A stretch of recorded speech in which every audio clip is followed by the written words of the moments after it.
So I read your story, and you're very powerful, and you definitely are a warrior. So tell me about your story. About a year and a half ago, last May, on Father's Day, my dad asked us to take him to the casino for Father's Day, Hmm. and I wasn't feeling the greatest. I thought I had a stomach flu, and what really kind of struck me as odd was that I had no appetite, and I love food.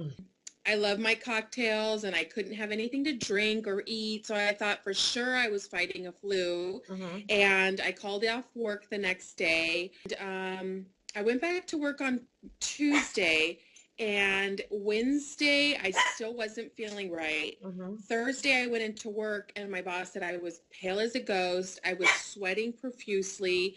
And she said, "We are taking you to the doctors right now." Hmm. So we went to the doctors, and because I had gone camping a few weeks prior, the doctor instantly thought it was a parasite I had caught. Hmm. But just to be safe, I insisted that we get a PET scan or a CAT scan. Something inside of me was telling me that there was something going on. You know your intuition. Right. He really didn't want to do that. He thought it was just kind of being a little paranoid. Hmm. But I told him if we don't do this, I'm going straight to the emergency room because the pain in my stomach is too intense. At that point, I had really bad stomach pains. I thought I had maybe appendicitis. We went and got the scan done. We went back to his office. I was with my girlfriend and I could hear him in the hallway screaming to his nurses, "Oh my God, this is a tumor. There's a tumor." And my girlfriend and I were just like in awe, and we were thinking, "Oh my gosh, that is so sad. I wonder what he's talking or who he's talking about. Wouldn't that be terrible?" He was so out of control. He was screaming and he was calling for the nurses to get specialists on the phone. And he was, I mean, really out of a professional character. Right. And I've known him almost all my life. He's a Right. family doctor. And he walked in and he just stared at me and he sat down and he said, "You have a tumor." Oh my And I God. didn't even know what a tumor was, to be honest. I have been very healthy my whole life. I'd never had a surgery, a broken bone. The extent of my illnesses had been a cold. Right. I was like, "What's a tumor? What is that?" Right. And he got me into a specialist on Friday. Apparently, when he went in on Monday, they removed a tumor the size of a grapefruit, Wow. about 2 inches off my stomach that was all cancer infested, and one of my ovaries that was completely infested with cancer. So they had to turn my colonoscopy into an emergency open abdominal, um, Wow. 4 hour life-saving surgery. About 2 or 3 days later, the doctor came in and told me what had happened and that I had stage 4 colon cancer and that I would need to undergo chemotherapy and probably a few more surgeries to remove any existing or um, new cancer that might come up. And at that time, I thought, "Oh, okay, well, we'll do chemo and then we'll do the surgery." And I Right. just had no idea that Right. my life was going to change forever. I went on maintenance chemo, which is an oral type chemo, Hmm.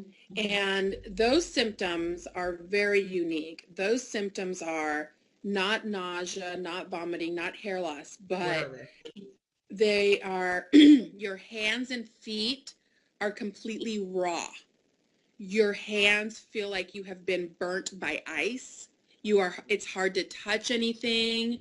It's Mm. hard to grab anything. Your feet are constantly on fire. And it also feels like pins and needles on your hands and feet. So is that So, neuropathy? Is that a neuropathy yeah, feeling? that's exactly what it's called, the neuropathy. And that's when I resumed traditional chemo Right. to reduce the tumor that was now growing on my other ovary. Okay. And then in July of this year, they went in and took out my other ovary. They did a hysterectomy. I had also developed last year an abdominal hernia, which they repaired, Okay. and they took out the tumor. So present day, I am currently now finally to the point where I can start exercising again. I Good can go for back to you. work. Good for I you. can start resuming normal life. And Wow. now I've gone back on maintenance. I've gone back on chemo, not maintenance, traditional, hopefully until the end of the year. Okay. And then Pray. hopefully my PET scans will look clear and good, and I will be good for now. That's all I can say. And you know how it goes. It's day by day. It's day by day. And you know what? So it seems like I love this story because you were proactive. One, Yeah, you told your doctor that you wanted to take a scan, a PET scan, a CAT scan, and an MRI. So even exactly. though they didn't think that, you were proactive in it. And it sounds like the way you got through this is being proactive and being ahead of it, right? Exactly. And basically what I can say to people about this is anybody that asks me, "What have you learned about this?" is listen to your body. It literally will tell you where you are in your life. If you stop ignoring your consciousness, you will know exactly where you're at. Every time I go in for PET scan, I know exactly what my results are going to be before I get told because I can feel it. And I knew there was something wrong with me. And being a woman, being a mother, you always put yourself second. You always try to take care of everybody else. But last year, I knew there was something wrong and I insisted on that scan. And I told my doctor, if we don't get that today, I am going straight to the emergency room. Good And for that's you. the result of me catching it in time because I could have had the tumor could have exploded. Yeah. My colon could have been obstructed. I mean, it could have been very, very bad. It could have been very bad. And so, do you now? So, are you back exercising? Can you exercise now, or you're? Yeah, basically, the hardest part of my recovery this second surgery was the hernia repair. I gave myself, sorry to say, that hernia last year. I got healthy, I started feeling good, and I hit the gym hard. I had gained about 30 pounds from the chemo. Yeah. So, being as vain as I am, I got into that gym and I was killing myself, and I actually did give myself that hernia. I have just started exercising this Good. week. Good. Um, Yay. yeah, I'm so excited because that's my saving grace is going to the gym and being active and feeling alive and feeling mobile.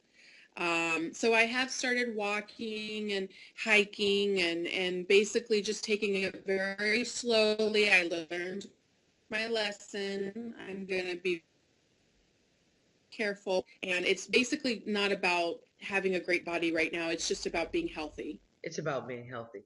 So let me Yeah. ask you one question. What would you like to tell others who goes through something like this, a disease, something life altering? What do you think is something that you can share with others to help them? When you are faced with something like this, you really are given the opportunity to sink or swim.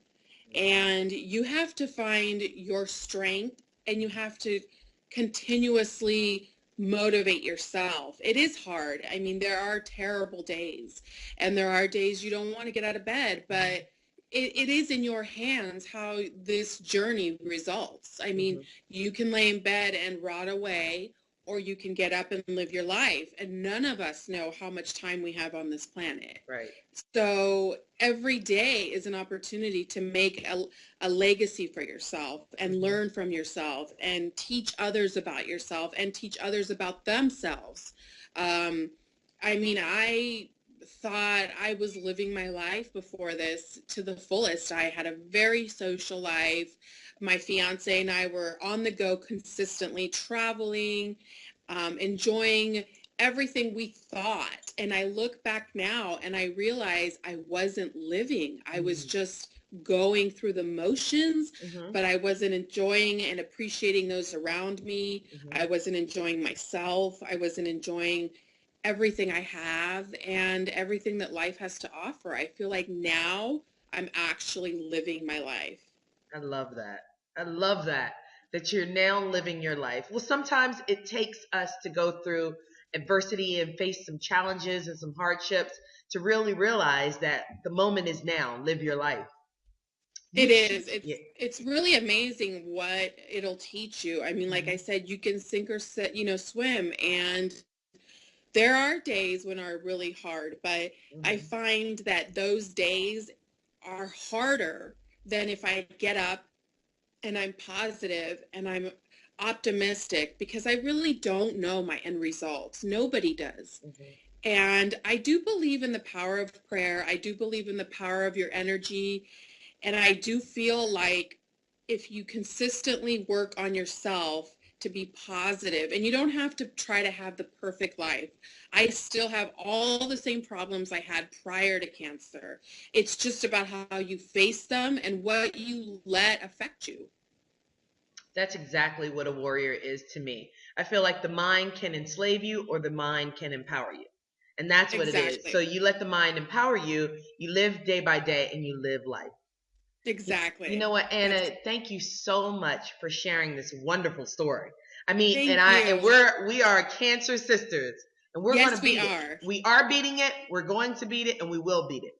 It's And I'm all so happy for you, and I'm just so honored that you asked me to do this, and I love knowing that there are other people out there like you who are taking this and learning and helping others, because there's so many people that go through these experiences and then kind of just lock it away in a closet and don't talk about it anymore.